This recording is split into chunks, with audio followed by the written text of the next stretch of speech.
Gostin egin didate. Mutil batekin hitz egiten hasi nintzen. Gure momentu berenean geunden, egunero geratzen, egunero idazten, serioago egoteko esan nion, eta mezu bat bidali eta ezer. Oraindik ez dit erantzun. 10 egun doa mezu horriz. Eta azkenean mamu bat bezala desagertu da. Baina honi esker lagun berri bat aurkitu dut. Ibai sartu.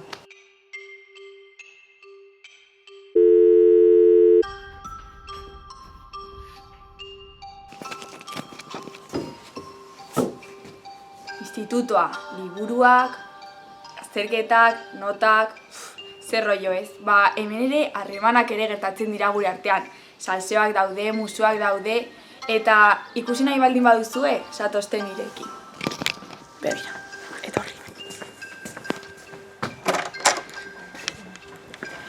Hemen dago jendea pasilloetan, eta seguru norbait harrapatuko dugula komunean.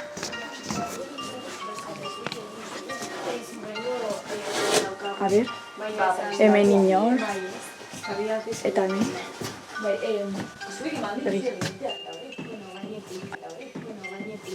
Bueno, utziko diegu disfrutatzen.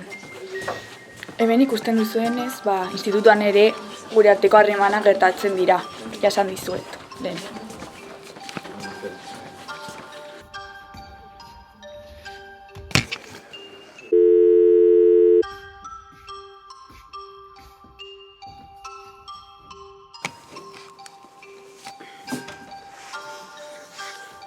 Bueno, orain dela 2 edo 3 hilabete bueltatu ginen ikasbidaitik.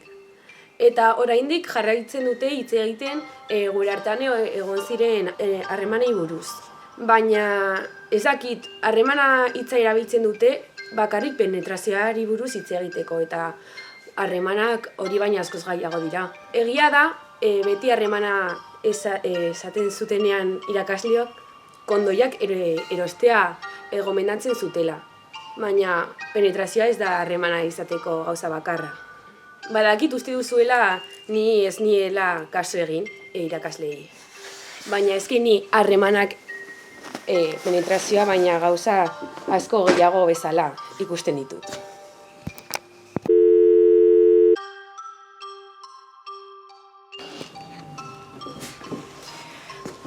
Masturbazioa, gai oso zaila.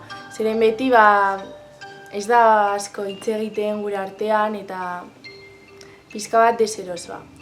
Esaten da, plazerra sentitzeko norbait behar dugula, kisi mutilaguna, neskalaguna, baina gu bakarrik ere bai gozatu aldugu gure gorputzaz. Eta... Ai, barkatu moztu zaitut. Ez da, sartu, hartu abikia. Jarri nirekin.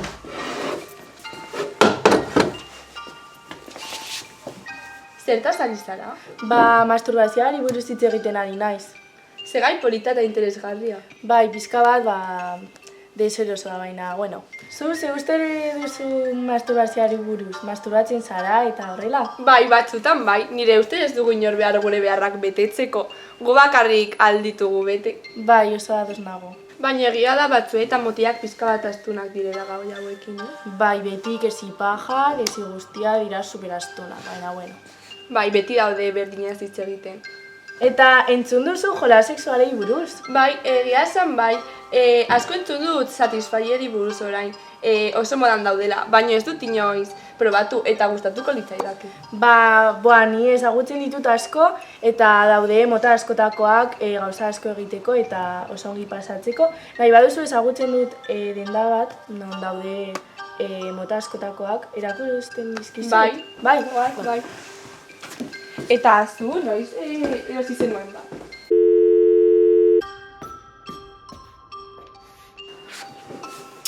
Orain pornoari buruz hitz egingo dugu.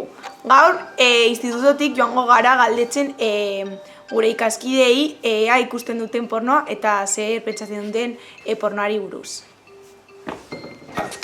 Goazen bilatzera. Hasteko, hauekin hitz egingo dugu. Kaixo, Mirari, pornoa ikusten duzu? Ke ba? Eta zu nahi? Bai. Eta zu Odei? Bai. Eta zergatik ikusten duzue? Gustatzen zaidalako. Eta zu Odei? Berdina. Zuk zergatik ez duzu ikusten? Oso matzista iruditzen zaidarako eta industria pizkat retrograda delako. Guazen hauei galdetzera. Kaixo Aroa, zu Kaixo. pornoa ikusten duzu? Nik ez. Eta Oiane? Nik ere ez. Eta zergatik ez duzu ikusten? Oso matxista delako eta emakumea asko erabiltzen dute eta uzten dute behetik. Kaixo, Keixo, eneko zu pornoa ikusten duzu? bai, Eta zu, Jesus? nik ere. Eta zergatik ikusten duzue? Gustatzen zaidalako. Nire. Eta badakizue pornoaren atzean ze dagoen? Ez? Ez. Agian pizka bat gehiago informatu behar zarete kontsumitu aurretik. Bueno, ja ikusi duzue, zer ezberdintasun handia dauden mutiletan esken artean gai honekin. Agian mutilak pizka bat gehiago pentsatu behar dute hau kontsumitu aurretik. 2 urte. Orain dela 2 urte, iraiaz maitemenduta nago. Egunero klasean ikusten dut, eta oraindik ez naiz ausartu, nire sentimenduak adierazteko. Espero dut, Odei bideo ez ikustea. Txikitatik, elkarrekin joan gara, klase berdinera, jolas berdinak erabili ditugu, baina iraiaz maitemenduta nago. Zorritzarez, nire bai. Eta ez dakit nola esango diodan. Beldurra daukat. Bueno, nire amodio maitasun egoera kontatuko dizuet, klaseko bi mutil gustatzen zaizkit, bat Odei da eta bestea Jon. Beti klasean, beti kar, eta inoiz ez dut momentu aurkitzen. Biak asko gustatzen zaizkit eta biekin egon nahi dut, baina ez dakit zer egin. Nire lagun mina denez, ez dut mindu nahi. Gauz 8 ikaisbidaiara joango gara, eta hor beti gauzak pasatzen dira. Orduan espero dut zerbait egitea. Ez dakigu zer gertatuko den Erroman. Orain ikasbideia dator, eta ez dakit zer egin, batekin edo bestearekin. Eta pentsatu behar dut.